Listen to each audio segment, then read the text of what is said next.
কি রে দিদি প্রণাম। बड़ा हरामी हो बेटा। আবার কোন ধরনের প্রণাম রে? এইটা এরকম ধরনের মডার্ন যুগের প্রণাম। এগুলো ছাড়, তোর যে একটা ভুলা রোগ ছিল সেটা তোর সেরেছে?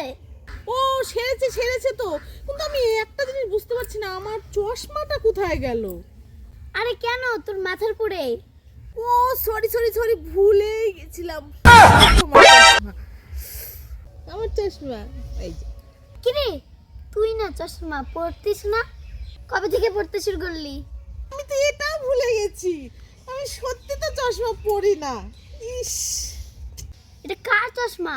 যা, এটা যে কার চশমা আমি তো ভুলে গেছি। আমি যাই, আমি একটা 4 চাকার গাড়ি এনেছি, সেখানে এই চশমাটা রেখে আসি। আরে দাঁড়া,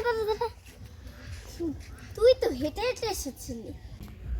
ও আমি তো ভুলেই গেছিলাম, 4 চাকাটা আমার দাদুকেই চালাতে দিয়েছি। রে, তোর দাদু না 10 বছর আগে মরে গেছে? হে আল্লাহ, আমার দাদু 10 বছর আগেই মারা গেছে, উনাকে ভালো রেখো। তুই না হিন্দু?